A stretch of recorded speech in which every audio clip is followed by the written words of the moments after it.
mínimos que permita, o sea que en línea con lo que dice después, ¿no? Achicar el tronco básico común, que los diseños curriculares se enfoquen en las cuestiones que son más, si se quiere, más constantes, más centrales, y que permitan a las facultades regionales realizar adecuaciones en función de sus propias necesidades y posibilidades, y con mayor participación de graduados y estudiantes, que en las facultades está garantizada a través de los consejos departamentales y de los consejos directivos, pero que cuando se resuelve a nivel de directores de carrera como, digamos, como consejos de directores de carrera, ahí no participan ni los graduados ni los estudiantes. Entonces, una forma de, y además, como dice aquí, incorporando la visión de los actores del medio,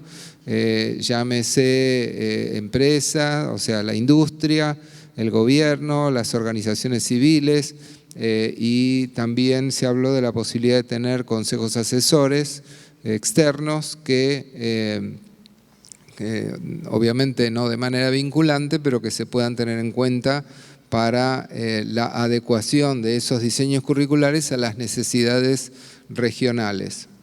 Se habló también de la posibilidad de crear carreras cortas que estén enmarcadas en el artículo 42, que como ustedes saben no requiere acreditación,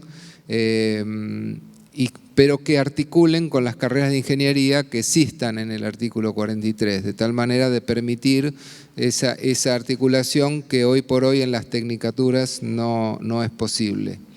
Y además incrementar la cantidad de electivas en línea con lo anterior de la flexibilización de los diseños curriculares, y también en línea con esto, como lo comentaba Gustavo, la posibilidad de que alguien que está haciendo una carrera del artículo 43 con algunas otras materias pueda tener un título, que es lo que están haciendo ahora en Mendoza, un título que no estará acreditado, pero que da cuenta de esos aprendizajes más especializados de una persona.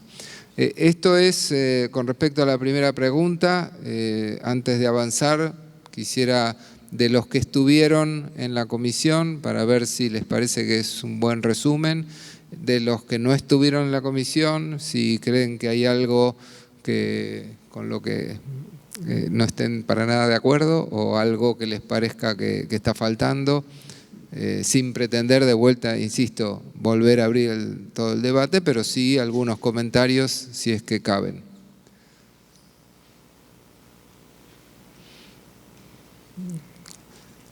Como suelen decir los abogados, acá la doctora no me deja mentir, todo lo que digan será usado en su contra, pero el que calla otorga, esa es la otra frase que viene asociada. ¿Seguimos? Bueno, si alguien quiere decir algo, levanta la mano. Si no, hable ahora o calle para siempre, ¿no? Tenemos montones de frases. La segunda, cómo mantener la actualización de los planes de estudio de manera de adecuarlos a las cambiantes necesidades de la sociedad en el futuro, que está relacionado con la anterior. Y aquí de vuelta aparece el tema de tener en cuenta las demandas de la sociedad, no ser,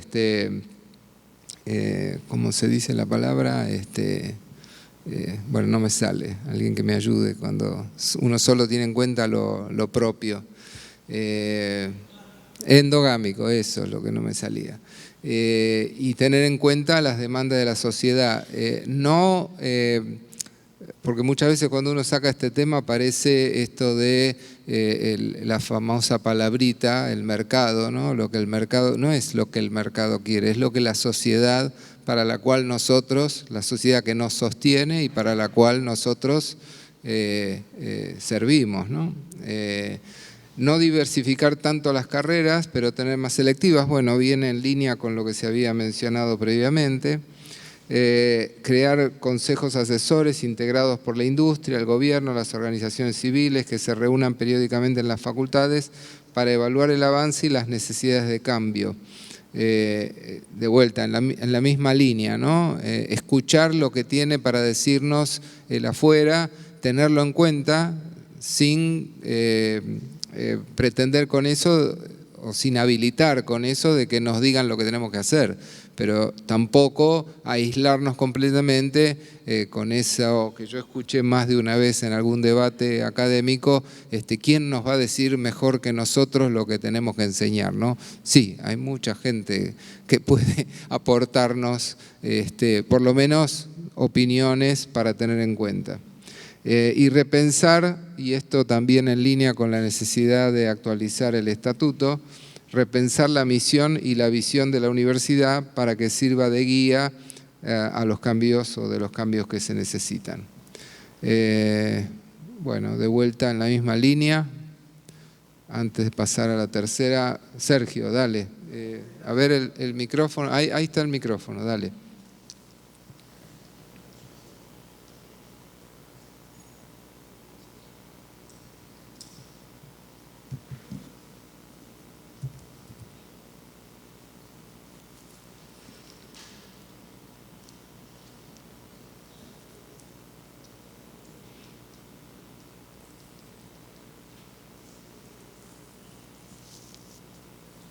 ¿Listo? Ahí está. No, me parece perfecto en lo personal, ¿no? No diversificar tanto las carreras y tener más selectivas.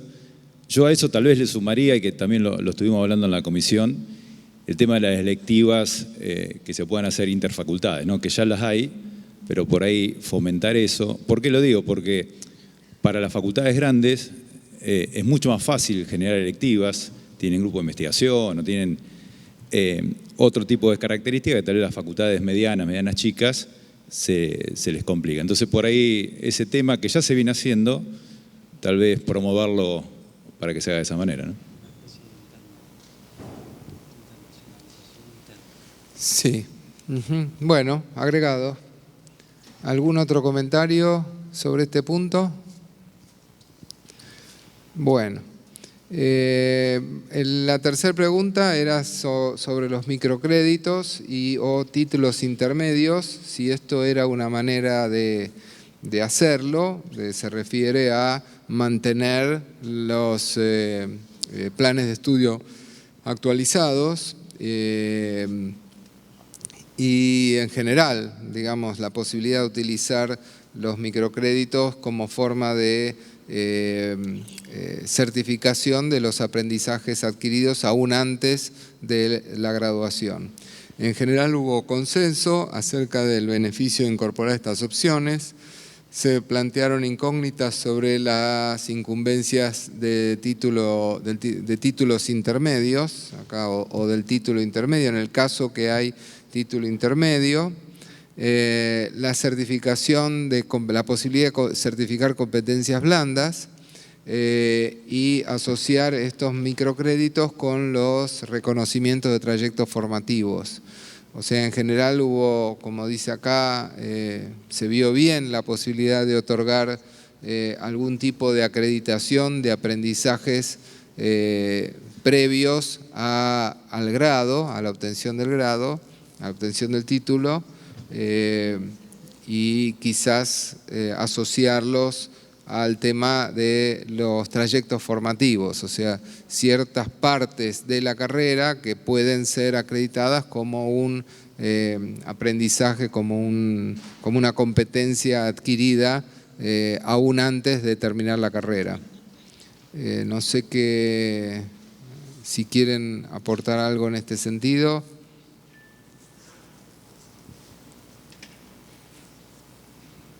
Bueno, mientras no digan, avanzamos. ¿Qué características debe poseer el seminario universitario de ingreso para que cumpla con el objetivo de ser una herramienta igualadora adecuada? Aquí se habló de que el seminario no debería ser algo aislado del resto de la carrera, sino que debería ser parte de un sistema de ingreso. En ese sentido se habló de extender la duración. Hemos visto que diferentes facultades tienen diferentes duraciones del seminario de ingreso y en algunos casos son muy cortos. Entonces se habló de la posibilidad de extender esa duración y de adecuar las modalidades a las realidades de cada facultad regional. O sea, no es lo mismo a veces una facultad grande como la nuestra, la de Buenos Aires, que una facultad más chica en alguna localidad del interior. Incorporar el aprendizaje basado en proyectos como metodología para desarrollar en el seminario de ingreso. Se habló aquí, no sé si todos están al tanto o conocen el proyecto Entropía, que es un proyecto que se viene desarrollando hace varios años aquí en la Regional Buenos Aires, que ha sido muy efectivo en el sentido de mejorar las tasas de ingreso a la facultad a partir de un aprendizaje fundamentalmente basado en proyectos. Se habló un poco en base a las experiencias que escuchamos de los panelistas de ayer a la mañana, de analizar la posibilidad que el seminario de ingreso, en vez de ser en un formato tradicional de dictado de clases, se extienda y tenga la posibilidad de que sea desarrollado en una modalidad de aprendizaje basado en proyectos. También se propuso incorporar a los estudiantes avanzados de la carrera como ayudantes en el seminario de ingreso, favoreciendo así también digamos, su incorporación como eventualmente futuros docentes. Bueno, acá está el tema de entropía. Para el que no lo conozca, en todo caso, en la web nuestra hay información o después lo podemos socializar. Articular con escuelas de nivel medio y pensar en un rediseño curricular en el que el ingreso se integre con el primer año, de alguna manera, como por ejemplo lo mostró ayer el vicedecano de Ingeniería de la UBA, ¿no? O sea que el seminario de ingreso, no agregando un año más, sino integrando el seminario de ingreso con el primer año, como una posibilidad para que sea más efectivo. Bueno, esto es lo que nosotros pudimos recoger de todo lo que se discutió en este punto. De vuelta abro la posibilidad de recibir comentarios de los que estuvieron en la comisión y de los que no. No sé si es que están todos de acuerdo o que después de comer están todos en modo siesta. ¿Están todos de acuerdo? ¿Cuál? Segunda opción, están todos en modo siesta. Bueno, está bien. Entonces me apuro antes que se despierten. Bueno, las preguntas 5, 6 y 7 se trabajaron en conjunto, ya que están relacionadas y tienen que ver con la actualización metodológica, tienen que ver con la formación docente. Entonces aquí las propuestas que se recabaron fueron la necesidad de mayor capacitación docente. Dejamos entre signo de interrogación si no sería necesario hacerla obligatoria, como es en algunos lugares, en algunas instituciones, por ejemplo, como comentó ayer la colega de Aalborg, de Dinamarca, pero no hace falta ir tan lejos, hay otras instituciones más cercanas que también lo hacen así, que requieren una formación docente para poder ejercer la docencia. O sea, no alcanza con la formación disciplinar, sino se requiere una formación docente. Entonces queda ahí planteado la necesidad de mayor capacitación docente y la eventual obligatoriedad de esa formación. Jornadas como las que, por ejemplo, se realizan aquí en la facultad, pero sé que se realizan en otras facultades también, en la que los docentes compartan sus experiencias exitosas. Esto suele ser muy bueno porque cuando un docente ve que un colega está haciendo algo, dice, qué interesante, qué bueno, podría hacerlo yo también. No se lo dice un experto inalcanzable, sino que se lo dice el colega que lo está pudiendo hacer y uno dice, bueno, si lo hace mi colega, ¿por qué no lo puedo hacer yo, no? El rol activo, recién charlábamos antes de empezar acerca del rol activo de los estudiantes en la evaluación docente.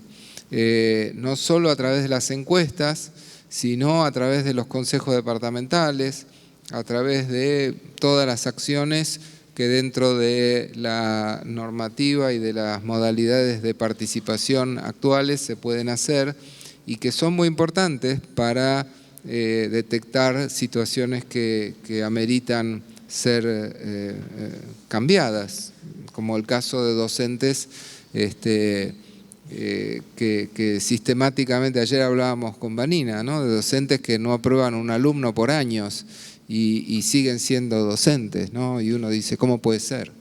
Bueno, aquí hace falta la acción institucional, pero hace falta también los estudiantes haciendo llegar. Guillermo mencionó la posibilidad de participar de los concursos, de los estudiantes participando en los concursos y haciendo informes de los informes que corresponden, etcétera.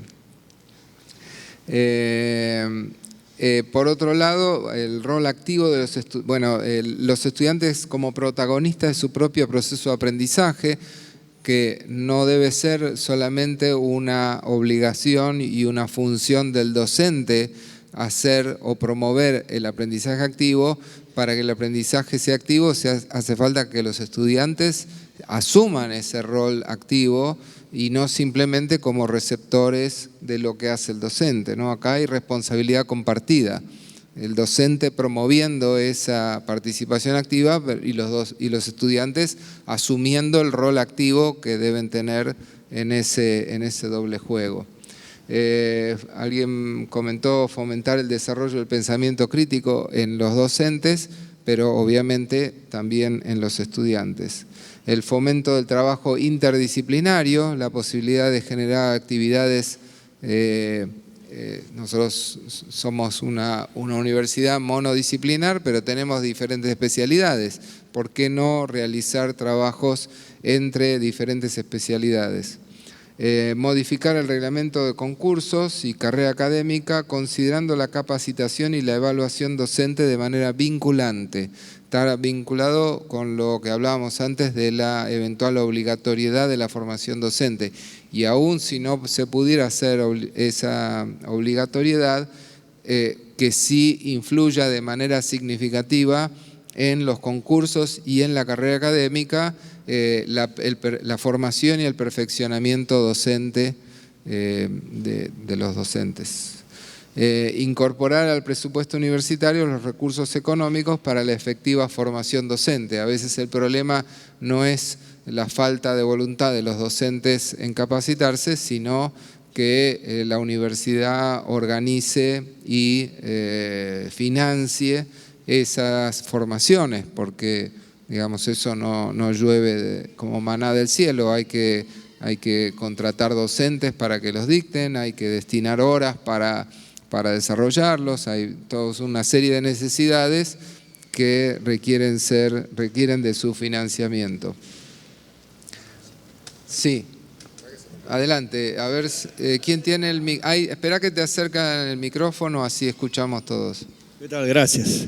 Sí, al poner ahí sobre el cambio en el reglamento de concursos, creo que implícitamente, y al hacer que la capacitación y la evaluación docente sea vinculante, creo que implícitamente estamos diciendo que la formación docente debe ser obligatoria. Entonces, en el primer punto, deberíamos sacar obligatoria entre signos de pregunta, creo. A ver, acá hay una moción de sacar los signos de interrogación. ¿Lo sostenemos? ¿Estamos de acuerdo?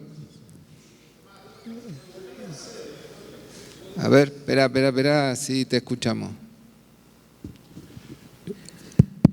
Sí. Respecto de la obligatoriedad o no de la capacitación docente, yo a lo mejor no sería tanto partícipe de que sea obligatoria, pero sí reconocida la mayor capacitación, que haya algo, un incentivo que permita, digamos, inducir hacia la formación y la capacitación continua en el plano docente.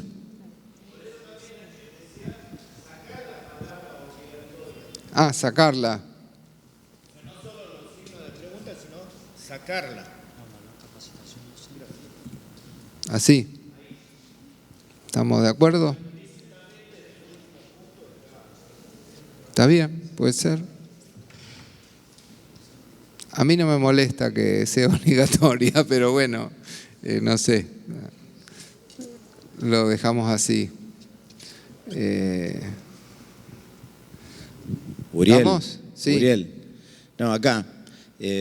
Pero entonces, si saca, a mí la verdad me parece que los docentes tenemos que capacitarnos obligatoriamente como cualquier otro trabajador. Me parece. Pero si vamos a sacar la palabra obligatoria, por lo menos pongamos que hay que incentivar la mayor capacitación docente. O promoverla, ¿viste? Pero algo tenemos que hacer porque a mí, te digo la verdad, si fuera por mí, yo mantendría la palabra obligatoria porque entiendo que es una obligación del docente capacitarse permanentemente. Así que pero bueno, pero por lo menos si no pongamos incentivar. Yo secundo eso. A ver, yo siempre digo que si para ser ingeniero tenemos que hacer una carrera, para ser contador hay que hacer una carrera, para ser abogado para ser docente también. No es algo que nos viene dado por añadidura. O sea que yo también creo que debería ser obligatoria, pero bueno, estamos acá tratando de consensuar posiciones. A ver, ahí sí.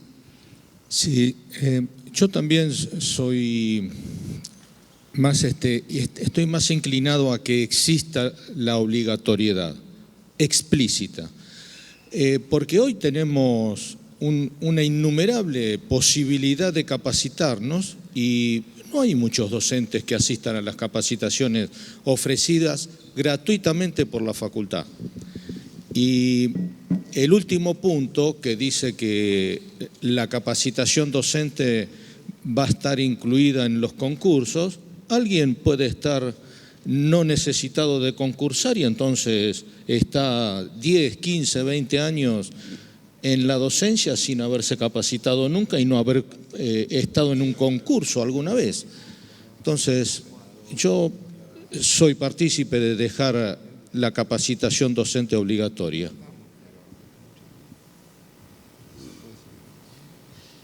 Gracias. Yo pienso que la capacitación docente es totalmente necesaria, más cerca ahí, totalmente necesaria y sobre todo la formación pedagógica y didáctica. No estoy de acuerdo con que sea obligatoria dependiendo de qué implica la obligatoriedad. Es decir, si al docente se le va a dar una habilitación para ejercer la docencia o no, porque una cosa es que uno se pueda capacitar para mejorar su formación. Entonces yo en realidad no sé si pondría la palabra capacitación, porque hablar de capacitación es que tengas una habilidad o un título habilitante. Si nosotros estamos pensando en que el docente es un ingeniero o ingeniera o qué sé yo, otra profesión que pueda dar una materia determinada en alguna de nuestras carreras, tiene que hacer además una carrera docente para poder dar clases. O sea, ¿qué implica esa capacitación? Porque nosotros hemos hecho cursos de un montón de cosas y eso nos mejora nuestra formación, nuestro desempeño, bueno, el quehacer cotidiano de nuestra actividad docente. Ahora, si para poder acceder a un cargo docente tenemos que tener un título que nos capacite o habilite a ejercer, eso tiene que estar explícito. O puesto de otra manera, me parece que no es lo mismo hacer un curso de pedagogía o de didáctica o de Moodle, por ejemplo, que se notó que había muchos que en la pandemia necesitaron apoyo en ese tema, a decir, hago carrera docente, claro, porque entonces, primero que nos quedamos sin docentes. en el preciso instante en que nos empiezan a evaluar a todos como docentes. Y segundo, que eso requiere un proceso. Entonces, me parece que poner obligatorio en esta instancia, yo no sería tan dura con eso, sino que diría que sea un proceso que se vaya consiguiendo a lo largo del tiempo. A ver, hay más gente que pidió la palabra. Ahí. Bueno, yo coincido con la ingeniera. Esta problemática que se plantea, el espíritu de la creación de la Universidad Tecnológica originariamente fue en la formación de ingenieros de la parte obrera.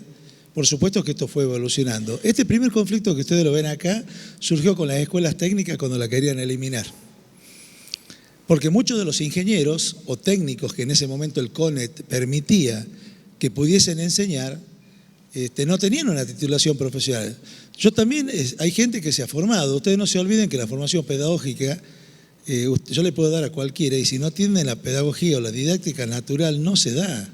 Es muy difícil la transmisión de conocimiento. Se habló por ahí en las reuniones de los Ministerios de Educación de la Nación de la matematización del conocimiento. Los ingenieros hacemos matematización y muchos de los que están enseñando trabajan en la actividad pública y transmiten el conocimiento de la empresa a los alumnos de los últimos cursos en su mayoría.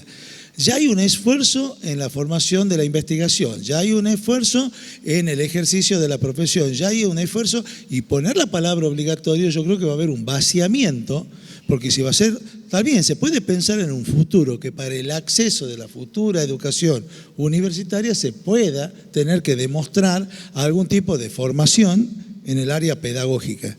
Y ustedes fíjense que no quiero pescar de machista o que tengo algo, pero donde interviene un pedagogo se complica la situación para nosotros los ingenieros. No porque nosotros no podamos tener la pedagogía, sino porque vemos una visión, tenemos un pensamiento lateral distinto. Somos prácticos, resolvemos situaciones. Yo esto, por supuesto, no quiero decir que no haga falta algo más para poder transmitir ese conocimiento, pero tenemos que tener cuidado, porque lo que queda escrito, y si esto se lo toma, va a ser difícil después sacarlo. Perdón, antes de seguir, hay algunas cosas que yo no puedo dejar pasar yo personalmente. Primero, la inclusión del término machista implica que un pedagogo es solamente una pedagoga. Entonces, digo, para aclarar el término. Y en segundo lugar, me parece que tampoco podemos, de alguna manera, desvalorizar lo que es la pedagogía, porque nosotros somos ingenieros y nosotros lo vemos de otra manera. Son dos profesiones y me parece que poner las cosas en su lugar, ¿no? Lo digo un poco por mis dos sombreros. Yo soy ingeniero, pero tengo mucha formación en pedagogía, entonces... No quise referirme a eso, disculpen si me fui para ese lado, pero simplemente lo que... fue una problemática que nos llevó 8 años. Terminamos los trayectos técnicos profesionales. No demerezco la profesión, no lo demerezco. Yo creo que había que pensar en un futuro la manera de la formación del ingeniero. Ya la UTN tiene, creo que hubo una carrera en formación para aquellos que enseñan en la escuela secundaria, en la parte de formación pedagógica y en la didáctica, que creo que fue muy útil para la transmisión del conocimiento. Simplemente creo que tal vez en este estadio habría que pensarlo un poquito más o repensarlo un poquito más. Había más gente pidiendo el micrófono. Gracias. La verdad, yo participé de esta comisión y me parece que este tema quedó como liviano, y después del intercambio me parece que vale la pena hablar un poquito más. Creo que se confunden dos cuestiones. Una cosa es capacitación y la otra es formación, ¿no? Formación, yo coincido por ahí con lo que intentaba decir o lo que dijo parcialmente Ramón, de decir, la docencia es una profesión que requiere formación permanente, porque cambia el tiempo, porque los estudiantes evolucionan, porque todos tenemos que evolucionar. Pero la capacitación, desde el tecnicismo, es aquella formación que cubre la diferencia entre lo que yo necesito para trabajar y lo que traigo por mí mismo. Y nosotros, yo hice mi carrera de ingeniería acá y jamás nadie me enseñó a enseñar. Y la realidad que es algo que debería cambiar. Yo fui consejero cuando votamos la carrera académica y siempre se habló del tema de la estabilidad laboral y de cómo pasamos o sorteamos con las diferentes cuestiones los concursos, pero nadie se puso a pensar de cómo cubrimos el gap de la gran mayoría de los docentes de la facultad, de la universidad, que son ingenieros y que de repente terminamos al frente de un aula. Entonces, quizás en ese ingreso de cuando arrancamos, la gran mayoría de nosotros como ayudantes de trabajos prácticos, debe haber un incentivo más fuerte a la formación, a la capacitación de esas herramientas que no tenemos y después sí, como decía Ramón, un incentivo muy fuerte a la formación permanente, porque hoy no hay. Y poner o dejar una palabra obligatoria cuando en realidad no hay consecuencia de no formarse o de no capacitarse, no tiene sentido desde mi punto de vista. Gracias.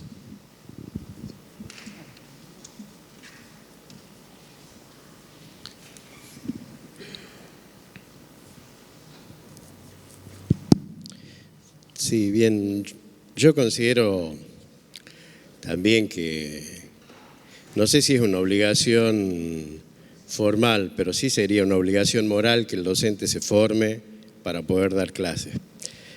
Pero si no queremos ponerle obligatorio, le pongamos incentivación, coincido con Ramón, pero hay otra cuestión que iría enganchado con eso y es la modificación de la ordenanza de carrera académica, que debería priorizarse el tema de aquellos que se capacitan y premiar a los que se capacitan en docencia, justamente en la evaluación que se hace por carrera académica y también en la evaluación que se hace en los concursos. Pues esa sería una forma de que el docente, de alguna manera, se forme adecuadamente y haya indirectamente un reglamento o un incentivo que, aunque no queramos llamarlo así, obligue a que el docente se capacite para dar clases, porque aunque no se lo quiera reconocer, hay muchos docentes que en la universidad deberían pagar para dar clases. Ahí está, yo lo resalté, lo que decía recién, ¿no? Sí. Que había alguien allá, dale. Sí, hola. No, yo quería agregar a lo que se había dicho. La formación en pedagogía y la formación en ingeniería corren por carriles paralelos. Yo soy ingeniera en química, soy ingeniera laboral y además hice un profesorado, con lo cual tengo las dos. Tengo la formación en ingeniería y la formación pedagógica. La formación pedagógica da herramientas para poder transmitir el conocimiento, independiente del área del que provenga el conocimiento. La formación en ingeniería va a dar todos los contenidos que hay que transmitir, pero una cosa y la otra se complementan. No es que si hacemos pedagogía es una cosa extraña y adaptada únicamente al área de ingeniería. Hay muchos ingenieros que pueden enseñar muy bien por un tema empírico, porque adoptaron herramientas pedagógicas a través de la experiencia.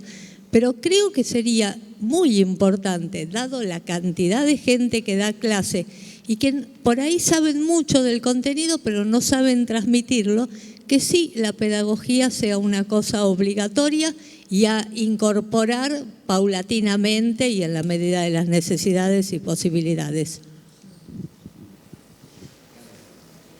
Allá están pidiendo el micrófono. Allá, no sé si Ramón o...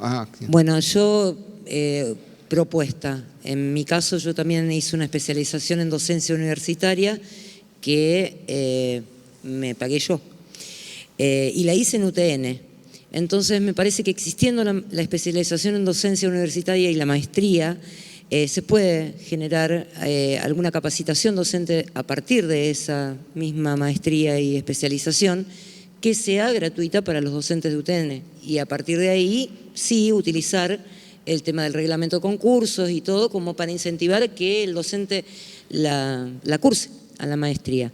Y de hecho hay una propuesta de Gremio FACDUT, que he leído hace poquito, de esa maestría incentivada a partir del gremio con un descuento en Córdoba. Así que bueno, creo que las herramientas existen como para que nos capacitemos. Como coincido con la profesora, que me dio herramientas, me dio muchas herramientas que en la práctica yo las tenía, pero que no las podía a lo mejor diferenciar y mejorar en mi práctica docente. Entonces, es bueno. ¿Les parece que incorporemos al texto la posibilidad de incluir o proponer becas para la formación docente como modo de incentivar?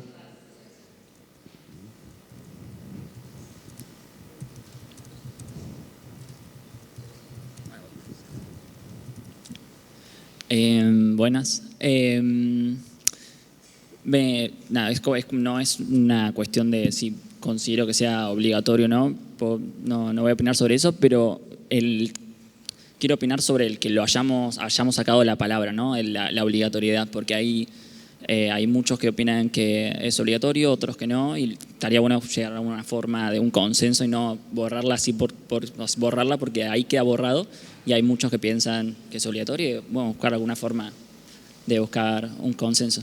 Y otra forma de expresarlo puede ser también atención continua a la formación y el perfeccionamiento docente, porque promoverlo sí lo veo como más bueno, sí, juntémonos, nos encontremos antes de fin de año, es como que nada, es como, y la palabra obligatorio o atención continua es como más, bueno, se va a hacer, o no es no sé.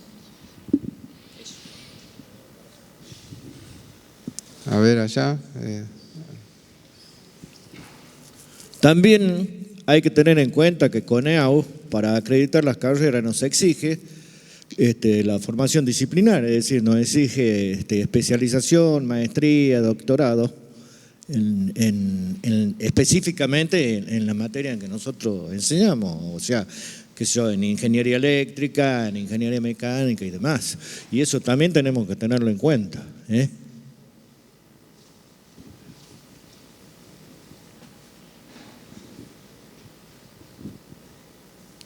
Buenas. A ver, personalmente creo que la formación docente es fundamental. Soy docente de alma, así que de profesión, así que la voy a defender con uñas y dientes. Ahora, convengamos que ser docente en una universidad tecnológica involucra varias cosas. Marca una diferencia muy amplia, muy grande, si quieren, entre un docente de los años iniciales y un docente de fin de carrera. Son dos docentes totalmente distintos en el aula. Como consecuencia, ¿qué? Porque hay alumnos muy distintos.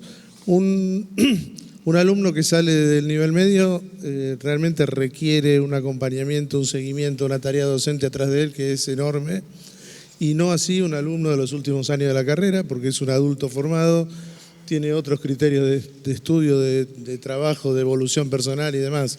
Entonces creo que realmente en todo caso sería necesario, en base a eso, discernir, llegado el caso, en un concurso docente o en la instancia de la carrera académica, en donde sea, valorizar la capacitación docente que uno pueda tener de una forma distinta. Yo no te puedo afirmar que sea obligatorio que todos los ingenieros hagan un curso de perfeccionamiento docente, porque a lo mejor no es necesario si su aplicación es en una materia de fin de carrera, pero sí que el hecho de incorporar conocimientos no me gusta la palabra pedagogía, sino digo de formación docente, que me gusta más, suena más sólido, que tengan peso, que tengan importancia, que revistan el carácter que realmente tiene en el momento en que sean evaluados o tenidos en cuenta. Exigir la obligatoriedad para mí es exigirle la doble titulación, que alguien sea ingeniero y además sea docente. Situación que realmente existe oficialmente en un solo lugar, es la carrera de medicina. Primero se es médico y después se es profesor de medicina. Es el único lugar, pero creo que la carrera docente es válida, es necesaria y todos la tendríamos que tener. Y poner la palabra obligatoriedad que involucre una doble titulación me parece que por ahí es demasiado al día de hoy, generaría un vaciamiento en la universidad, no es lo que pretendemos, creo que realmente hay que perfeccionar docentemente a todo nuestro plantel, me incluyo.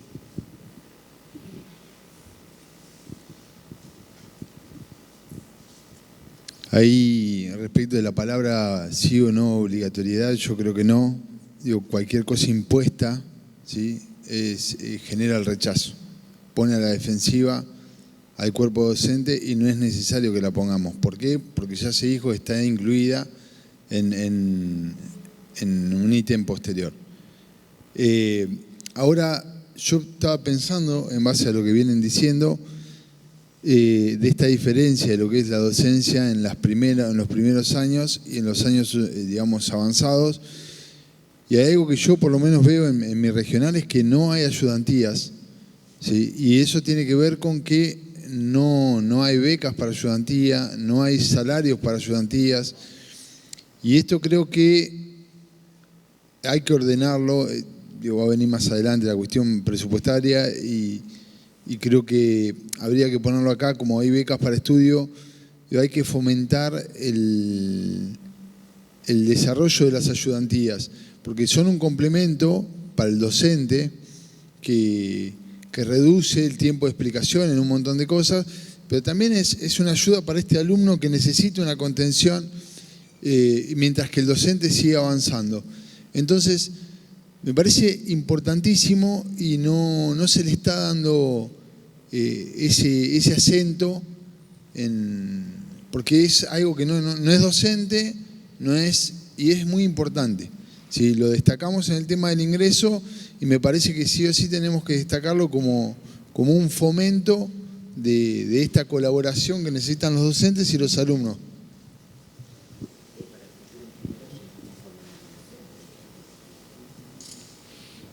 ¿Hay alguien más? Allá.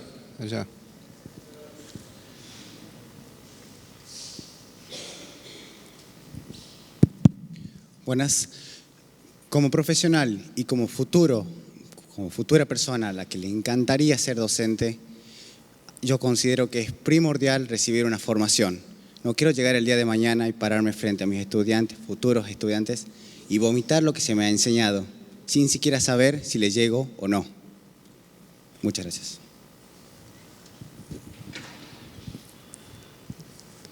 A ver, parece que no hay más. Ahí, Rosa.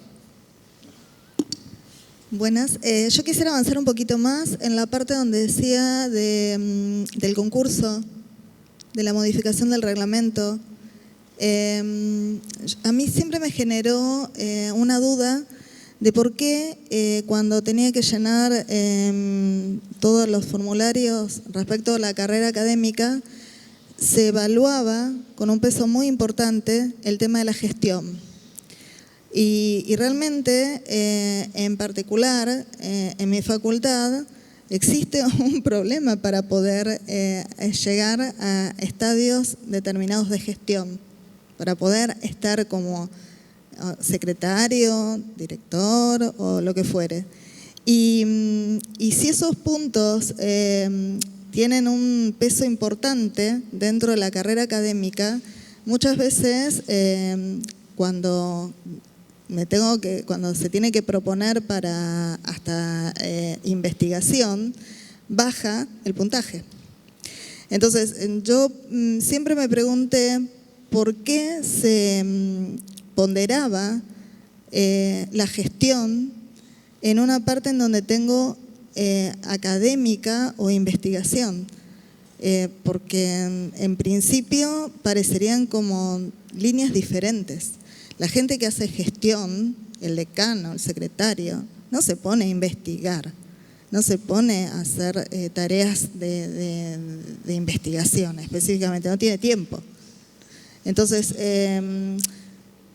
mi propuesta, que no sé obviamente si la pensaron o si se puede comentar aquí, sería de reducir la ponderación que se da a la capacitación dentro del reglamento de concursos y carrera académica.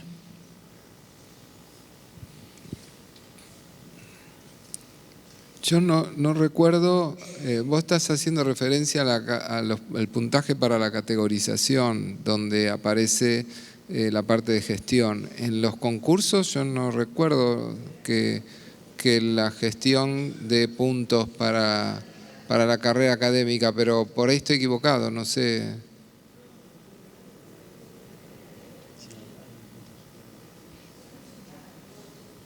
A ver, hablen con el micrófono, así los escuchamos. ¿Puedo hablar? Sí, claro. La formación docente, para mi parecer, les da metodologías de enseñanza para poder llegar de la mejor manera al alumno. Porque la profesión como ingeniero... ¿Podés hablar más cerca del micrófono porque no se escucha bien? La formación en educación es como que se les da metodologías al docente para poder llegar de la mejor manera al alumno. En cambio, cuando uno estudia ingeniería, porque soy estudiante, en ocasiones hay docentes que se nos estructura una enseñanza, un tipo de enseñanza, y no nos dan alternativas para buscar metodologías. Sería bueno ver la forma de continuar y hacer continua en todos los docentes esta formación, de poder optar por alternativas también para que el alumno se vea acompañado en la enseñanza. A ver, mientras estaban dando opiniones, yo fui modificando e incluyendo algunas de las cosas que se dijeron. No sé si les parece que lo que dice ahí refleja un poco alguna especie de consenso sobre las diferentes cosas que se estuvieron diciendo, o hay que agregar algo o modificar algo. ¿Podrías alcanzarle acá el micrófono, Guillermo? Gracias. Gracias. No, yo ahí habla del rol activo de los estudiantes en la evaluación docente, entiendo, es una pregunta, porque realmente no sé lo que pasa en el resto de las regionales. La evaluación docente, o sea, la famosa encuesta, ¿se hace obligatoriamente en todas las regionales? Y la otra cuestión es si se utiliza como insumo para la carrera académica o para el concurso. En el caso nuestro sí a ambas preguntas. No sé, porque si de no ser así, tendríamos que ponerlo como una propuesta, ¿no? Que las encuestas deben ser obligatorias. Nosotros hay facultades que las ponen como condición para inscribirse en el año lectivo, en otras facultades se la pone como condición para rendir finales, pero bueno, por eso digo, en el caso nuestro son obligatorias, porque además forman parte también del insumo de la acreditación, pero fundamentalmente a mí me interesa que sea parte de la evaluación, porque a ver, cuando ponemos, digo esto en general, cuando ponemos el tema de modificar el reglamento de concurso y carrera académica, tiene que ver con esta cuestión de que hoy es vox populi, que la carrera académica es un trámite que resuelven en el departamento de especialidad y bueno, chau. Cuando en realidad, históricamente, no quiero hablar de la ley universitaria porque todos sabemos que ya los estudiantes y los graduados solo son veedores, pero aún en esas condiciones, anteriormente los concursos los organizaba la facultad regional, hoy los organiza directamente el departamento y eso es algo que no está bien. Y la otra cuestión que yo lo planteé en la comisión, pero ahora está el resto, es bueno que los estudiantes y los graduados sepan que si tienen alguna divergencia o diferencia, si son veedores y tienen alguna diferencia con lo que definió el jurado, pueden emitir un dictamen en disidencia, firmarlo, presentarlo, y eso obliga al tratamiento en el Consejo Directivo. O sea, obliga a la facultad a no aprobar a carpeta cerrada ese concurso, sino a discutirlo en el Consejo Directivo. Y ya al ventilarse en el Consejo Directivo, independientemente de que uno sea minoría y que los votos no los tenga y lo que sea, lo digo políticamente, eso ya genera una situación política compleja, porque obviamente la imagen del docente queda golpeada, porque evidentemente se está denunciando una especie de fraude en el concurso o en la carrera académica, ¿no? Bueno, ahí mientras llegan, solamente comentar.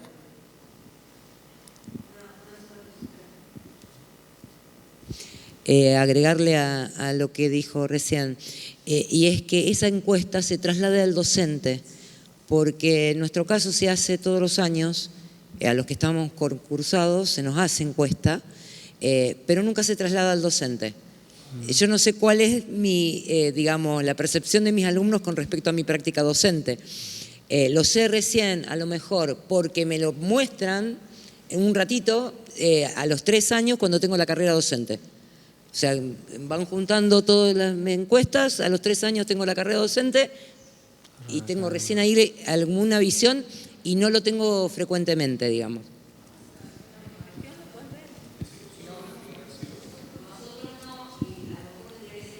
La encuesta, por eso, sí, claramente lo que vos estás narrando es una situación absolutamente irregular, porque la encuesta en realidad es un insumo para el director de cátedra, para que justamente el director de cátedra le muestre al docente en qué está fallando o en qué está haciendo las cosas bien, para poder reorientar el dictado de la clase. Digamos, es un insumo, y eso le sirve al director de cátedra para tenerlo como tablero de control de lo que está sucediendo en las aulas. Si eso no sucede, es irregular y hay que denunciarlo. Eso no tengo duda.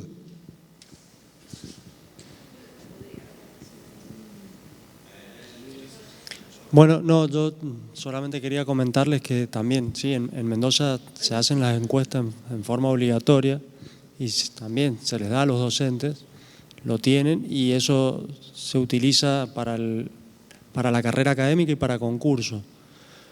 Y la carrera académica, si bien tiene, digamos, un reglamento y tiene que tener jurado interno, jurado externo, en función si es titular o jefe de trabajos prácticos el que se está evaluando, quizás sería bueno que se reviera el proceso de cómo se hace, porque rara vez hay una carrera académica que tenga mala puntuación. Generalmente son todas muy buenos y excelentes. Y la verdad que bueno, eso hace que se generen dudas, porque no puede todo salir muy bueno y excelente.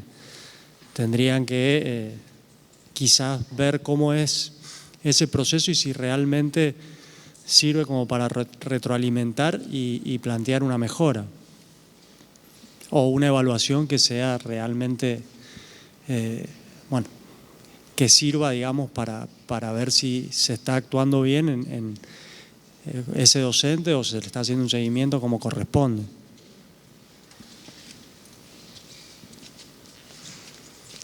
Allá.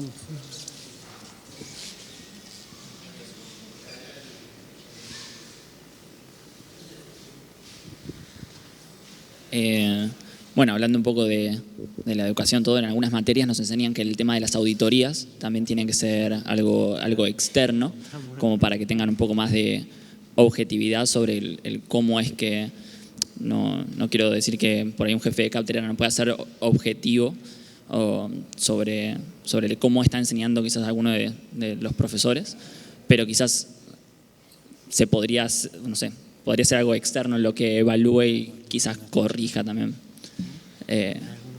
Eso, no sé, proponga cosas nuevas. No se entiende nada.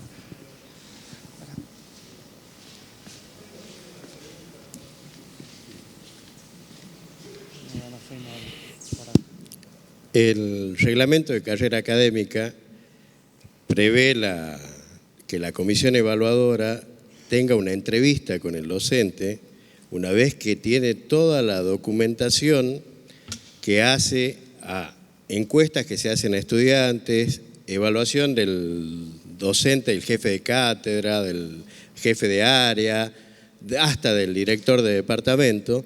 Entonces, todo eso es insumo de la comisión evaluadora. Y la comisión evaluadora tiene las mismas características que el tribunal de un concurso docente. Tiene que haber un docente de la casa, tiene que haber un jurado externo, tiene que haber de otras facultades de la tecnológica, tiene que haber un veedor estudiantil y un veedor graduado.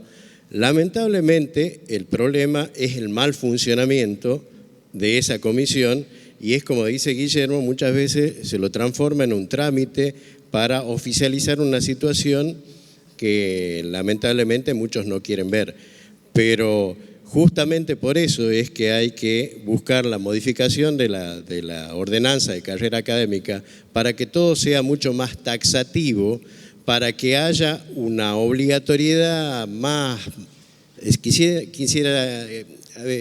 sería más manifiesta de que esa evaluación se lleve a cabo y que haya más claridad en cuanto, por ejemplo, las encuestas estudiantiles, que si bien en algunas facultades se hacen con distintos métodos, también la duda de muchos estudiantes cuando se van a inscribir a la materia correlativa o al examen es que si opinan que si dan la verdadera opinión sobre el docente, eso no va a tener alguna represalia.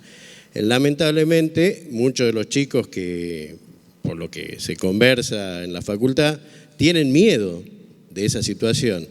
Miedo que, por supuesto, también tiene que ver mucho con la posibilidad del claustro estudiantil o del gremio de los estudiantes de incidir sobre las políticas que se dan en la facultad y sobre la vida que académica en la facultad, porque lamentablemente los centros de estudiantes han perdido poder de presión sobre las autoridades y eso también hace que muchas veces todo esto se lo tome de una forma muy laxa y ordenanzas que se deberían cumplir y que deberían servir para la evaluación docente no se están cumpliendo.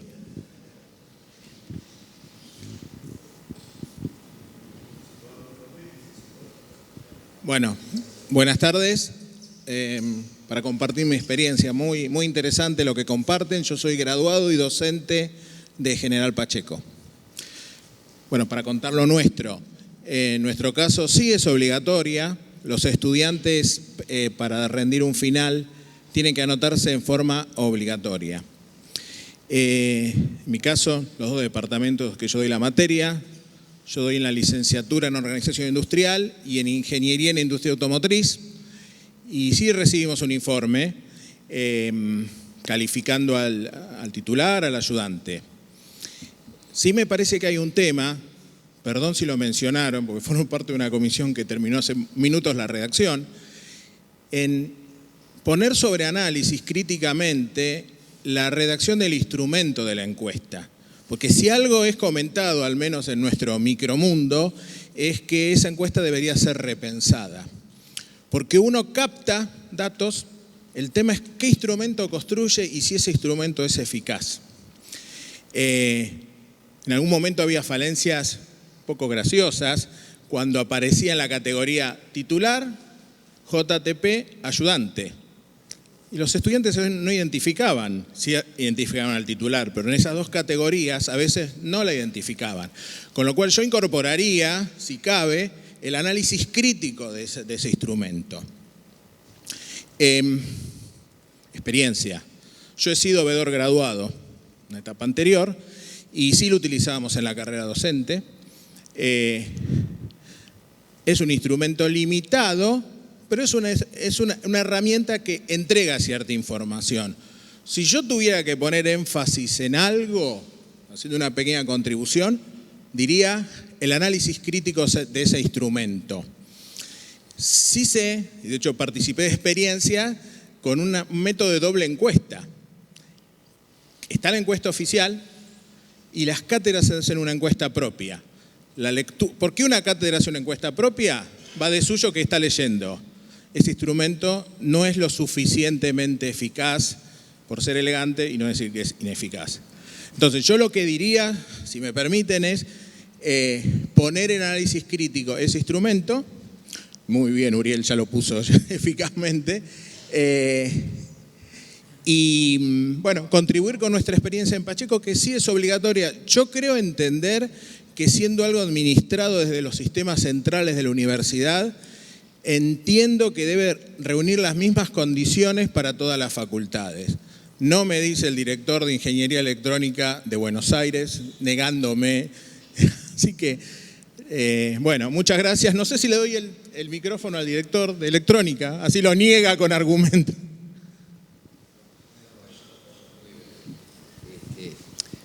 Cada facultad establece su encuesta. Cada facultad establece su mecanismo de que sus alumnos opinen. Cada facultad establece qué hace para que obligar al alumno a que opine y toma sus propias decisiones. No es comparable lo que hacemos en cada uno de nosotros porque no hay un ente central que nos diga qué hacer. Muy breve, por ahí contestándole también al señor, en cuanto a las represalias, que decía que los alumnos a veces no se animan, para nosotros es un insumo muy importante de los departamentos, la opinión de los alumnos, sobre todo el alumno en la encuesta y sobre todo en la parte libre de la encuesta dice muchas cosas. Nosotros ponemos el acento en algunas cuestiones que no tienen mucho que ver con la exigencia, porque hay mucho se exige más de lo que están los apuntes o la exigencia o la vara muy alta. Eso lo tomamos con cierta relatividad, pero sí otras cuestiones. Y hay algunas que por ahí son un poco más profundas y el alumno no se anima a hacerlo directamente o a dar su nombre.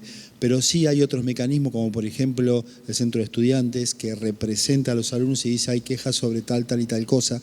Y eso es un insumo muy importante para nosotros, para los que estamos en los departamentos, y no se nombra al alumno. Pero sí se pide explicación al docente y ya instalando el debate hay resultados positivos. Y en cuanto al instrumento de la encuesta, como decía, nosotros lo analizamos cada dicho de la encuesta y realmente se han logrado muchos cambios. Muchos pueden decir la encuesta no es del todo representativa o hay algunas cuestiones a arreglar. Sí, seguro que se puede mejorar. Ahora, también nosotros venimos analizando hace muchos años las encuestas. Es un instrumento más, no es un instrumento absoluto, pero también, y esto lo digo vulgarmente, el docente que es un 10 en una encuesta seguramente es un 10 todos los años. El que es un 7 es un 7, el que es un 4 es un 4. Y esto se viene arrastrando. Y si hay alguna diferencia, seguramente pasó algo en un año puntual. Digamos que si bien es un instrumento relativo, no es absoluto, tiene un peso muy importante para nosotros. Bueno, sí, a ver, hay otra más y vamos a tratar de ir avanzando con las próximas. Buenas. Sí, lo voy a hacer, digamos, bastante resumido. Dijeron que las encuestas docentes son una herramienta bastante limitada. Me gustaría saber, digamos, qué peso tienen realmente las encuestas docentes, pues hemos tenido casos de que han dado negativas durante varios periodos de tiempo. El director de carrera obviamente ha hablado con los profesores, pero no ha habido nunca un cambio, entonces directamente las tomamos como que no sirven. ¿Cuál sería, digamos, estaría bueno que se le diera un peso más importante y si se va acumulando en el tiempo que sea aún más importante, porque es un problema que viene creciendo, o sea, a futuro, pero a día de hoy, ¿realmente qué peso tienen las encuestas? Marcelo. La reglamentación indica que, vos recién, no sé quién hablaba, que como que había encuestas que le habían ido mal sistemáticamente a un docente. El docente es evaluado cada 2 periodos, o sea, en 7 años 2 veces. Si 2 evaluaciones consecutivas no es suficiente, ahí pierde el cargo. Eso no significa que deja de ser docente, pasa a ser interino y empieza de cero, como si tuviéramos un jueguito, empieza de cero y si lo dejamos 5 años lo tenemos que regularizar sin concurso. Y si no, puede concursar nuevamente, pero pasa a ser interino. Pero tiene que irle mal 2 veces seguidas, no en la encuesta anual, sino en las evaluaciones, en 7 años, o, si mal no recuerdo, con una alternada también, una mal, una bien, una mal también. No, creo que también había esa opción. Está en la ordenanza que regula la carrera académica. Y de paso te digo, o les digo, que en cada facultad hay una comisión local de evaluación, o debería haberlo. Esa es la comisión que define el instrumento de evaluación para el cuerpo docente, que define la política de la carrera académica a nivel de cada facultad, y la comisión central de evaluación es la comisión de enseñanza del Consejo Superior. Obviamente está muy federalizada la política en materia de carrera académica, y entonces, claro, cuando nos juntamos de distintas facultades, pero yo lo hago así, yo lo hago así, y son diferentes, y sin embargo estamos dentro de la misma institución, ¿no? Bueno, hemos incorporado varias modificaciones al texto que teníamos originalmente. Después, obviamente, se compartirán digamos, las conclusiones, se reelaborarán y se compartirán y será una conversación que podremos seguir teniendo. Pero les propongo ahora ir avanzando porque tenemos otras 2 comisiones que tienen que presentar sus conclusiones. Hay un intervalo que vamos a hacer ahora dentro de un rato para tomar un café, para sacarnos la modorra post-almuerzo. Así que vamos a ir avanzando. Estamos ahora entonces con la pregunta 8, que es cómo promover e implementar una verdadera y efectiva inclusión que contemple cuestiones tales como diversidad de origen socioeconómico, de género y las debidas a diversos tipos de discapacidades. Esta es una de las preguntas, o las que siguen a partir de aquí, son las preguntas transversales, o sea que están en las 3 comisiones. Después, en todo caso, deberíamos trabajar las 3 comisiones para lograr alguna síntesis de todo esto, pero en todo caso cada uno de nosotros puede ir socializando lo que se conversó o incorporando a partir de lo que surja aquí. Aquí se habló entonces de mejorar las condiciones de infraestructura para facilitar la participación de personas con discapacidades. Se habló de diferentes tipos de discapacidades y de la necesidad que hay de evitar las limitaciones que esa falta de infraestructura puede generar para personas que tengan esas discapacidades.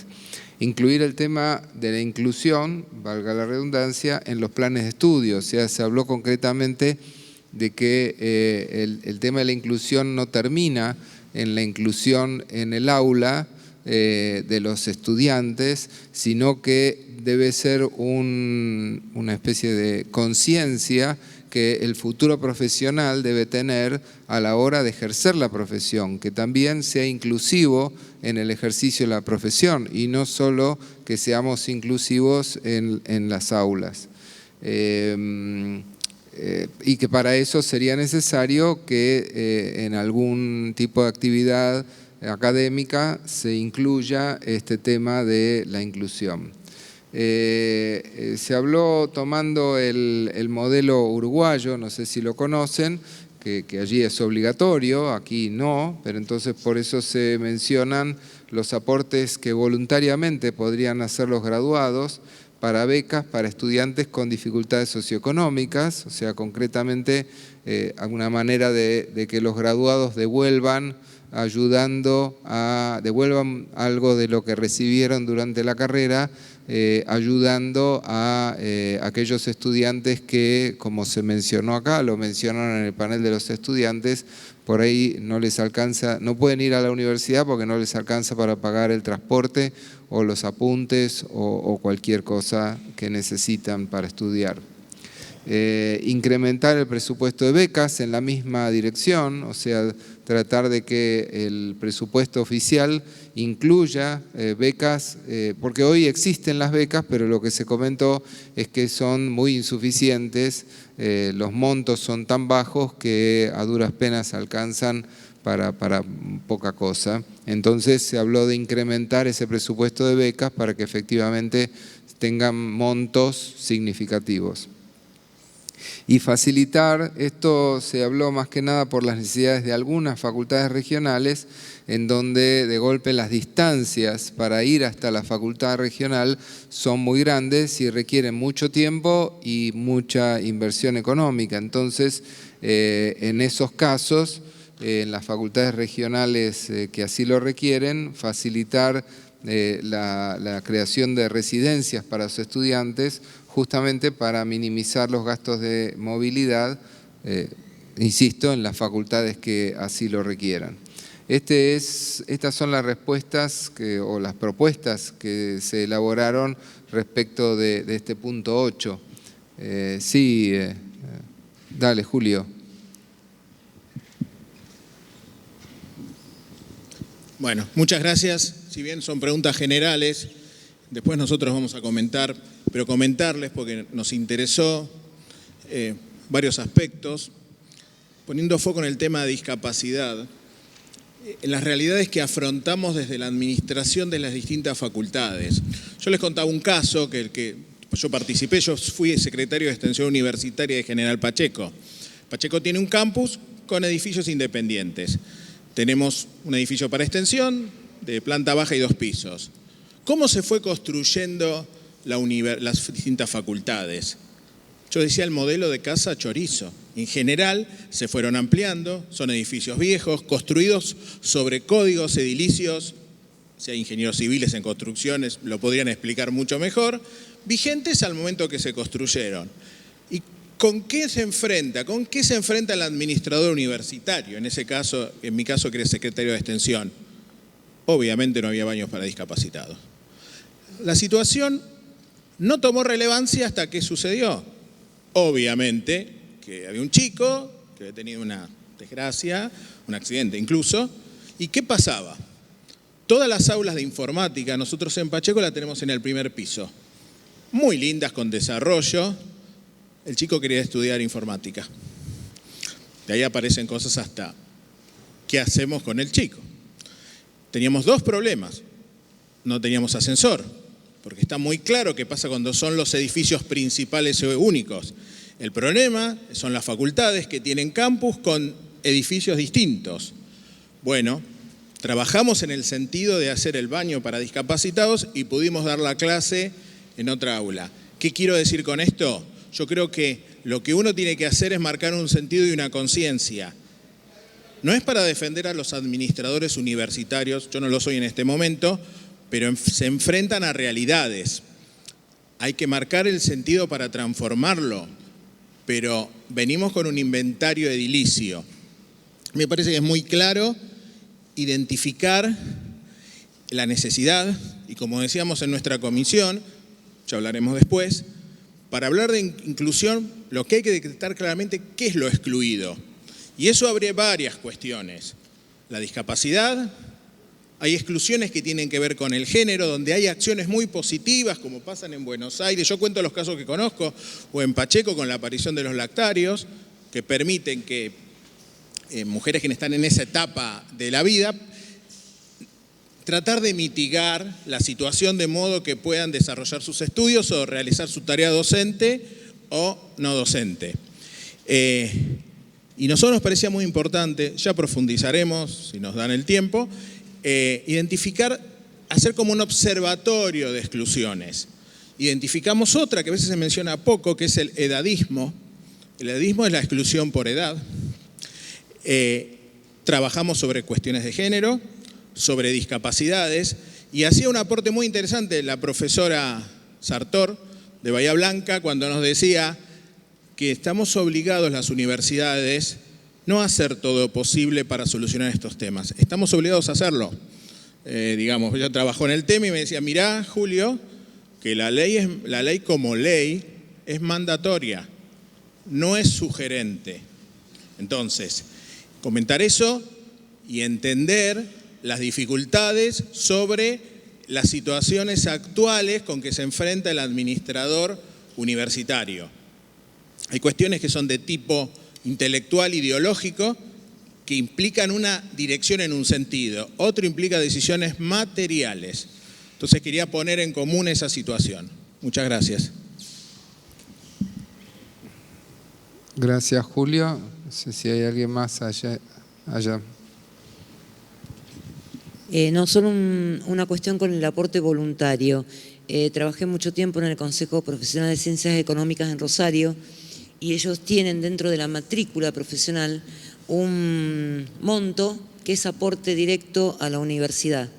Entonces, automáticamente al pagar la matrícula del profesional, ese monto va directamente a la universidad, como para no tener que gestionar uno el aporte del graduado, sino que hacerlo a través de los colegios profesionales. Todos nuestros profesionales deben estar matriculados después para ejercer. ¿Eso es común a todos los colegios profesionales? Hizo un convenio la UNR con el con el Consejo Profesional de Ciencias Económicas. Fue un convenio que se hizo, entonces parte de la matrícula va directamente. De hecho, han construido aulas y un montón de cosas en la carrera de Ciencias Económicas.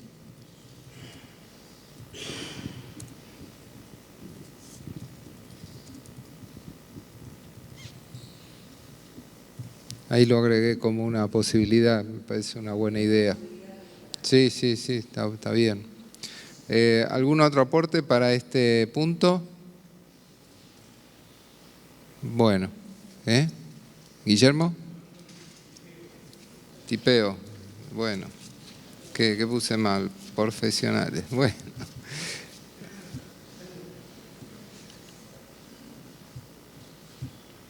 Ahí está. ¿Estamos? No te dejan pasar una. Está muy bien, es correcto. Bueno, vamos a la pregunta 9, ¿cómo promover la transformación digital de la gestión en la universidad? Aquí fue necesario hacer una aclaración, que no estábamos hablando acá específicamente de lo que es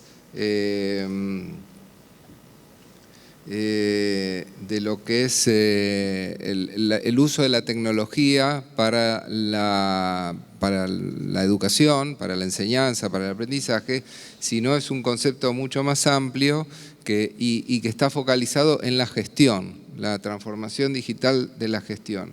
Y aquí, una vez aclarado este concepto, las cuestiones que surgieron fueron la incorporación de la gestión documental electrónica. Aquí lo propusieron como una estrategia deseable para la universidad en el sentido de promover la transformación digital. También la generalización en el uso del SIU, porque en la actualidad, al tener diferentes sistemas en cada una de las facultades, es difícil poder hacer un seguimiento, difícil o a veces imposible, poder tener acceso a la información de diferentes facultades, y eso también atenta con la posibilidad de implementar efectivamente esta transformación digital. Este tema volvió a ponerse en discusión cuando hablamos de la distribución del presupuesto, pero esto lo vamos a ver más adelante. También actualizar la normativa para promover la transformación digital, porque es sabido que hace falta no solo los recursos, sino también las normas que hagan que esos recursos sean de utilización normal y habitual y eventualmente obligatoria, y la capacitación para el personal no docente y administrativo para la correcta utilización de esos recursos. Entonces no se trata únicamente si le pueden acercar el micrófono a Vanina, no se trata únicamente de disponer de esos recursos, sino de tener las normas que hagan que se utilicen de buena manera, de la manera correcta, y además de también capacitar a quienes las tienen que usar para que así lo hagan. Vanina. Bueno, hola, buenas tardes.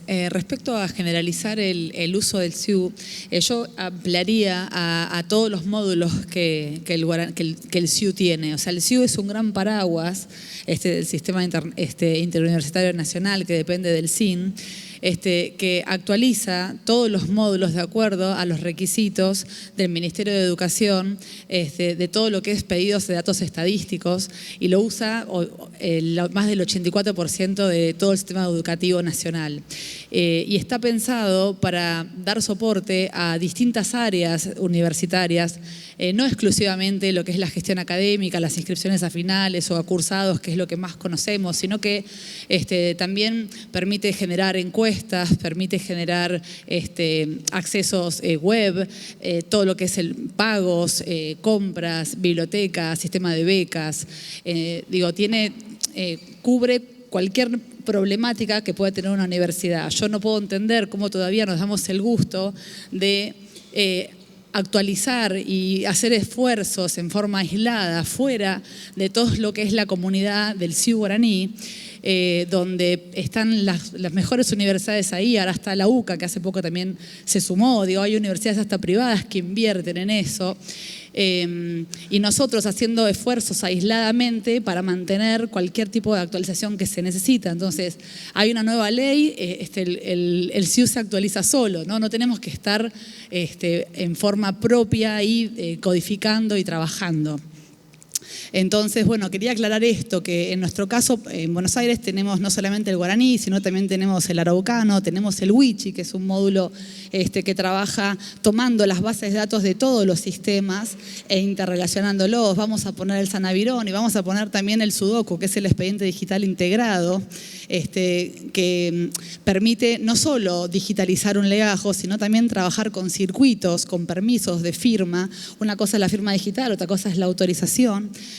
Permite accesos y logueos a un único lugar por parte de toda la comunidad universitaria. Entonces, hablar del SIU y hablar también de todos los módulos que el SIU tiene, ¿sí? Subirnos, y también, ¿por qué lo digo? Porque no es nada más un tema de herramental y de funcionalidad, también es ser parte de una comunidad nacional. Todo lo que es RTF, que acá se habló de trayectos formativos, con el guaraní, a través del SIU, un estudiante de cualquier otra universidad puede decir, a ver, si voy a la universidad, a la regional Delta, y quiero ver qué me dan, ahí te aparece directamente qué te dan. Y si voy a otra universidad, me voy a la de Córdoba, ¿qué me dan? Y te dan esto. Entonces, si bien estaríamos integrándonos a todo un sistema universitario nacional, y creo que como tecnológicos tenemos que estar en esos foros, tenemos que dar ese debate, tenemos mucho para aportar a esas universidades. Bueno, eso quería decir. Pensaba mientras vos decías, ahora Julio te damos la palabra, mientras vos decías eso, me parece que es importante el rol de los estudiantes en generar esta presión en el buen sentido, ¿no? Para que todas las facultades se incorporen el SIU, porque uno de los mayores beneficiarios también de todo esto que vos comentabas son precisamente los estudiantes. Entonces, me parece que ahí el rol de los estudiantes es fundamental, ¿no? En presionar para que esto ocurra en todas las facultades, porque son como dije, los primeros beneficiados por eso. Julio, o no sé quién estaba antes.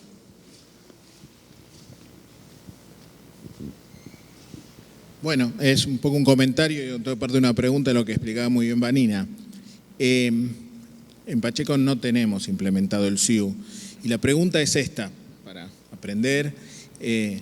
Yo pensaba que era una decisión de universidad y no de facultad. Ustedes, en el caso de ustedes de Buenos Aires, toman la decisión a nivel facultad. O sea, ¿Es potestad de una facultad incorporarse al SIU? Quizás la consulta sea muy simple. Yo uso el SIU en otra universidad porque hago una maestría. Y sí, es interesantísimo. Y siempre hay eternos comentarios de por qué el UTN no lo usa, ¿no? Cosas indemostrables de datos, del manejo, pero la pregunta sería, ¿es una potestad de cada unidad académica incorporarlo? ¿Podría incorporar? De hecho, debe estar siendo así. Lo está incorporando Buenos Aires y entiendo que está Guillermo, la universidad no lo incorporó todavía en su totalidad. No. En nuestro caso, nosotros teníamos un sistema anterior que se llamaba SIGA, que tampoco era el sistema que usaba la universidad. Guillermo firma una carta acuerdo con el equipo del Guaraní. O sea, quiero aclarar que no tiene ningún costo, digamos, es absolutamente de open source, ¿no? O sea, es un módulo colaborativo donde otras universidades hacen mejoras y se comparten. Y de hecho nosotros también vamos a aportar mejoras al sistema, y la realidad es que no hemos tenido, digamos, sí, nos preguntaron por qué, hicimos una reunión, lo justificamos, explicamos por qué para nuestra realidad necesitábamos, digamos, una cosa un poco más compleja que las alternativas que teníamos, y no nos parecía, digamos, la mejor solución pasar. Tenemos el CISACAD, si es por eso, digamos, lamentablemente, para lo que es mandar un título, yo tengo que pasarlo por el CISACAD para que poder enviarlo, ¿no? Si pudiéramos, tocaríamos un botón y diría directamente al CITSER y de ahí al Ministerio de Educación con un botón. Pero bueno, tenemos que mandarlo vía CISACAD. Entonces yo tuve que hacer un desarrollo para sacar toda la actuación académica y mandarla por CISACAD para poder trabajar, y eso genera que después la universidad manualmente carga en el CITSER, que es otro módulo que les comentaba, que también usa el Ministerio de Educación para transformar todo lo que es la actuación académica para el trayecto. O sea, en nuestro caso fue una decisión interna nuestra que se explicó y que entendieron que no cubrían nuestras necesidades. Un montón de cosas te puedo contar, o sea, beneficios son un montón. Lo mismo con el Araucano. El Araucano es tocar un botón. Vos enviar al Araucano, haces así, enviar al Araucano, ya está. Podés hacer el traqueo de tu título en CITSER, o sea, un graduado puede entrar al Guaraní y ver cómo está su título del ministerio. Digamos, al estar integrado es mucho más potente, ¿no? Así que bueno, creo que es voluntad. Acá Sergio está pidiendo el micrófono. Acá adelante.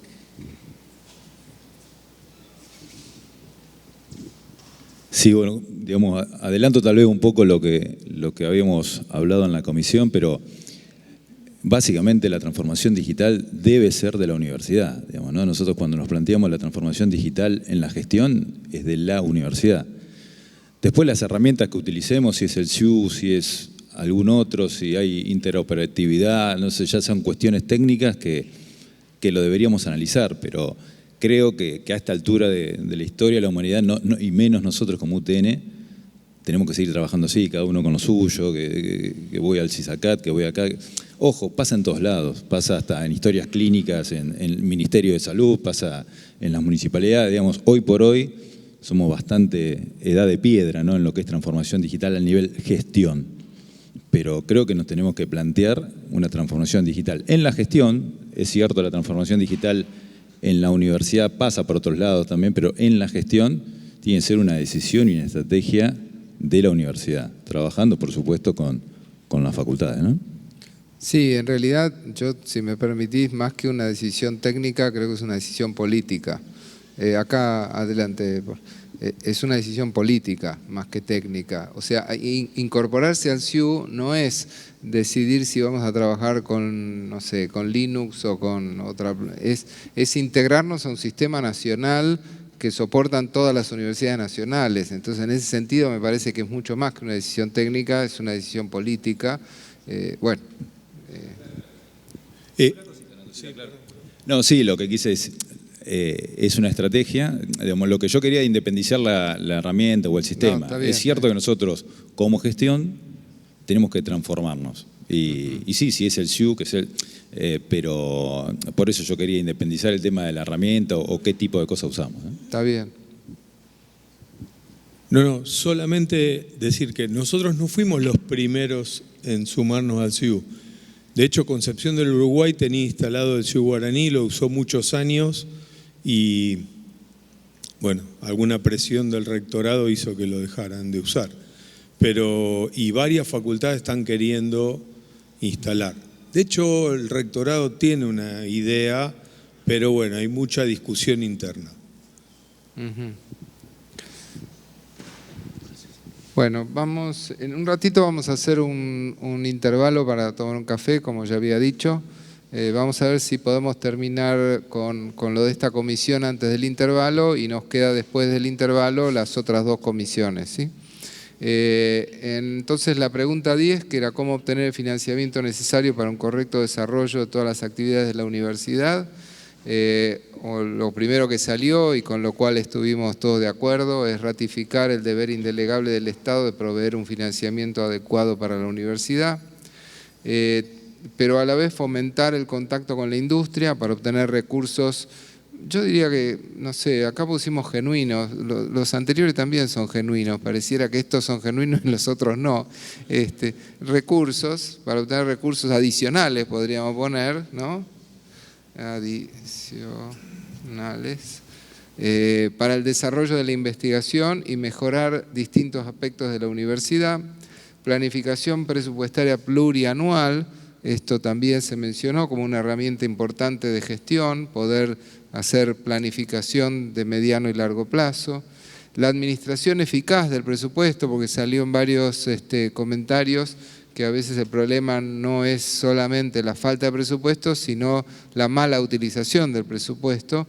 Por ejemplo, invirtiendo recursos en sistemas que podríamos, en desarrollo, mantenimiento y demás cuestiones vinculadas con sistemas que en realidad ya vienen provistos por el sistema universitario y que no requerirían, digo, solo por mencionar algo sobre lo cual estábamos hablando recién. Y también, bueno, acá Guillermo comentó el caso de las universidades que reciben presupuestos no del Ministerio de Educación, sino de otros ministerios para fines específicos. Por ejemplo, en medicina, que reciben presupuesto del Ministerio de Salud para los hospitales universitarios. Entonces, lo que proponía acá Guillermo era crear laboratorios tecnológicos que no solo van a servir, obviamente van a servir a los estudiantes para desarrollar sus prácticas en ambientes reales, sino también que brindan servicios a la sociedad, pero que tengan presupuesto específico de los ministerios o de los organismos gubernamentales que estén enfocados en fomentar la actividad productiva. No sé, digo, la Secretaría de Pymes o el Ministerio de Desarrollo Productivo o el que fuera, que asigne fondos para estos laboratorios que sirven a la vez para la práctica de los estudiantes con situaciones reales de la profesión, pero además sirven para promover y fomentar la actividad productiva en determinados sectores. Todas estas cuestiones fueron incluidas en esto que, en el punto 10, referido al financiamiento para la universidad. No sé si sobre este punto hay alguien que quiere... Después nos queda el 11, en todo caso leo el 11 que está muy vinculado y después si quieren hablamos sobre ambos, sobre cómo distribuir el presupuesto de una manera adecuada entre las facultades y los diferentes sectores de la universidad. Ahí se habló de la necesaria transparencia de los datos de todas las facultades regionales, que está de alguna manera también vinculado con el tema que hablábamos antes, por ejemplo el tema del CIU. Pero no solamente a eso, se habló de la inclusión de la información sobre cómo se asignan los cargos docentes en las facultades, porque sabido es que en algunos casos se sabe cuántos cargos hay, pero no cómo esos cargos se relacionan con la cantidad de cursos o con la cantidad de alumnos en los cursos. Concretamente, en algunas facultades hay un docente a cargo de cursos con 60 alumnos y en otras facultades hay docente a cargo, adjunto, JTP, para cursos con 10 personas. Entonces esas desigualdades generan problemas y al no haber transparencia sobre esos datos no se puede obviamente gestionar.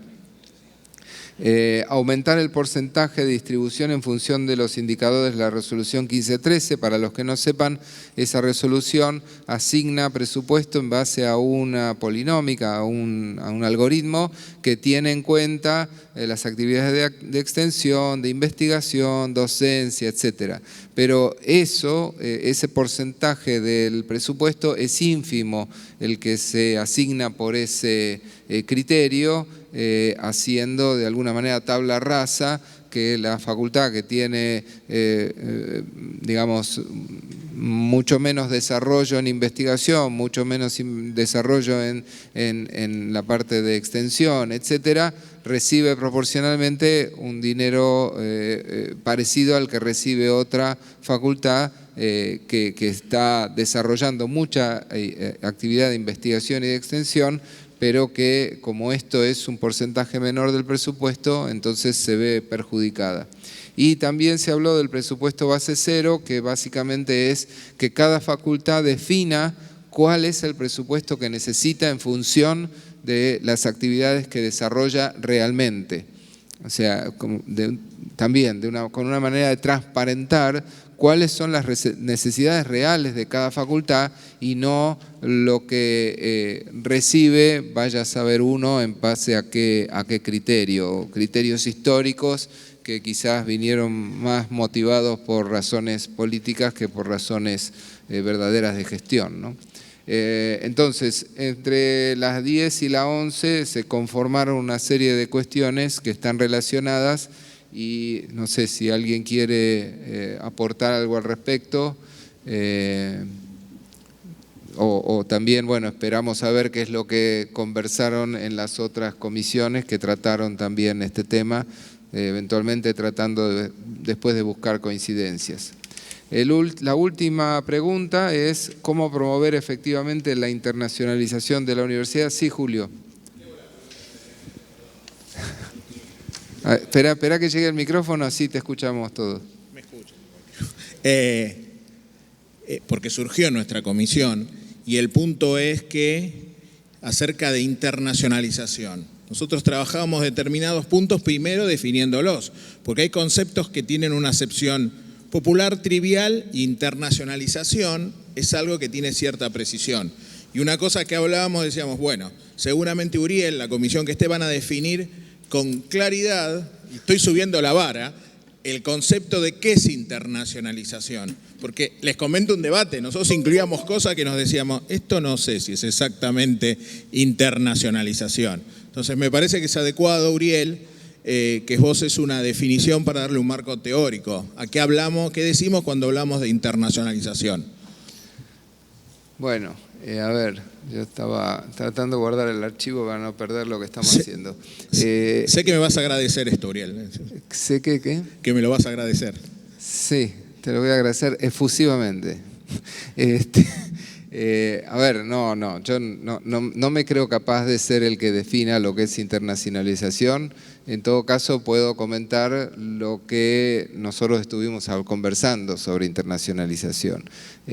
Acuerdo con vos que quizás haría falta una definición de qué significa la internacionalización. En todo caso, te puedo decir mi parecer al respecto, no una definición.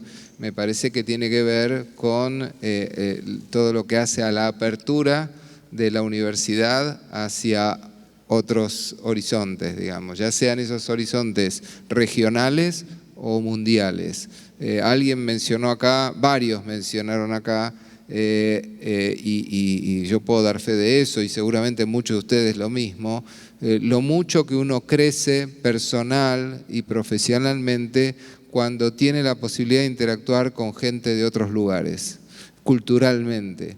Y esto no es algo que uno puede medir en horas cátedra o en contenidos adquiridos, es un crecimiento personal, es un crecimiento cultural.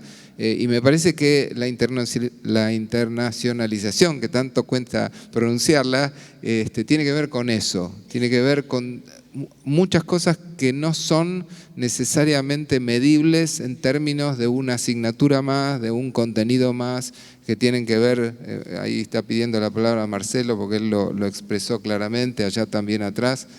Si les parece, Leo, vos me desafiaste a que diera una definición, yo quise responder en algo.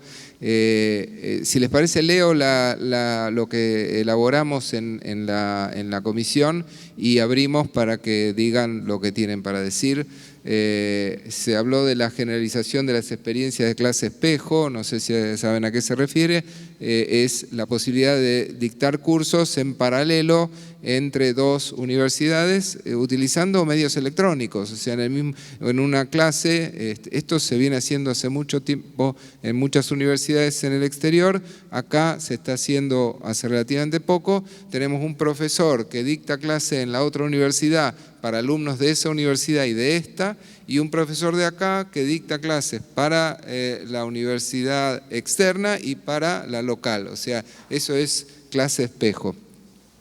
Incremento obviamente del presupuesto para internacionalización, creo que no hace falta explicarlo, reconocimiento de créditos académicos por la actividad en el exterior, o sea que cuando vuelve el alumno de haber hecho algo afuera, a veces con su propio esfuerzo económico y de tiempo, acá no se le valora en términos de aprendizaje y en términos de desarrollo de su carrera profesional, fomentar el aprendizaje efectivo y funcional del inglés, porque digamos, salvo que nos limitemos a un intercambio en la región, sabemos que el inglés es la lengua franca, organizar cursos en inglés con profesores invitados de otros países, el término de, digamos, el profesor invitado es absolutamente algo muy común en todas las universidades del mundo y me consta que hay profesores de otras universidades que estarían muy gustosos de venir aquí a dictar clase, que inclusive se pagan sus propios gastos, etcétera, pero digamos, no pueden dar clase aquí porque no podemos hacer cursos en inglés, y brindar información de becas internacionales para estudiantes porque hay muchas oportunidades para estudiantes y los estudiantes no se enteran, entonces promover eso. Esto es lo que se trabajó en la comisión y en estos minutos antes de ir al café, no sé, los comentarios que quieran agregar, adelante. Marcelo. Sí, en referencia a lo que significa, hay muchas, es como hablar, si nos pusiéramos a hablar ahora de competencias, y si nos pusiéramos a hablar de competencias y diciendo, che, ¿qué significan las competencias en términos del diseño curricular? Encontraríamos muchas definiciones diferentes. Nosotros estamos acostumbrados, o hemos aprendido más mamado de la mano del Confedi, de lo que serían nuestra definición oficial. En internacionalización pasa lo mismo. Y básicamente son numerosas acciones que tratan de integrar las misiones fundamentales de la universidad en el campo internacional, con el objeto de que tanto alumnos como profesores tengan una estadía que les permita tener un intercambio intercultural. Eso es el clímax de la internacionalización. Ahora, las clases espejo, como antes señalaban, la internacionalización en casa, es decir, hacerte un campus acá y traer gente de afuera y te sale más barato que mandar algunos pocos alumnos al exterior. Llevar adelante acciones como las que sabemos que existen, donde hay alumnos que hacen maestrías cotituladas en Francia, o estudios internacionales en Alemania, vuelven. Todo eso también es internacionalización. El tema es en cuánto derrama, cuántos lo viven, cuántos lo sienten. O sea, está claro, si a uno le interesa el tema de la universidad y cómo se desarrolla este tema en el mundo, que las universidades apuestan a esto, y cuando discutimos esto en la comisión, yo comenté que hoy en día en el espacio universitario de educación superior es obligatorio que un alumno haga un semestre en otro lado. Y incluso ahí surgió el tema de la facilidad con que se acreditaban sus saberes sin importar en absoluto qué cuerno vio. Es decir, no es un análisis disciplinar lo que se hace al recibirlo nuevamente en casa, sino que se le acredita el semestre que hizo en otro lado. Vaya a saber qué hizo. No le miran el analítico de lo que estudió. Bueno, están desarrollados, todos sabemos que trabajan en eso desde 1999 y que fundamentalmente, cosa que nosotros no tenemos, tienen presupuesto para ello. Ahí, por ahí al fondo pidieron el micrófono.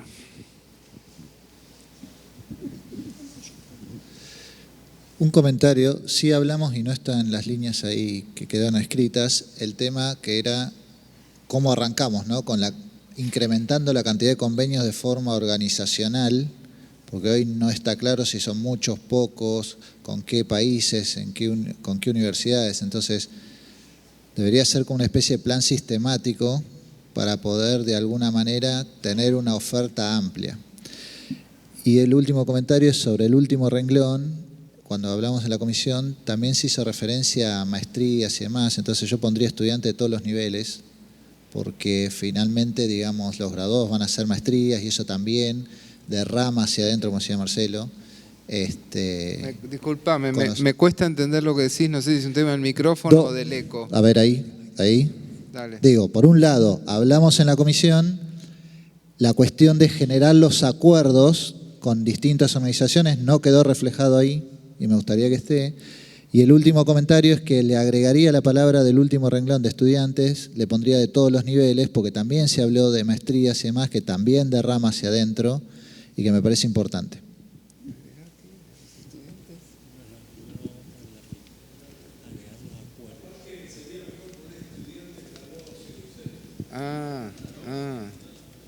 No llegaba a entender lo que decía. Ok.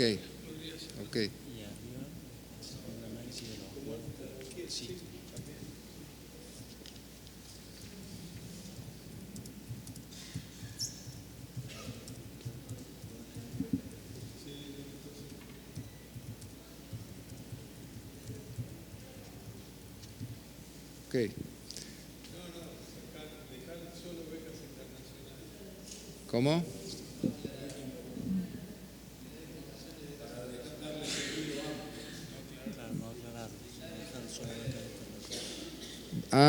Solo becas internacionales. ¿Así?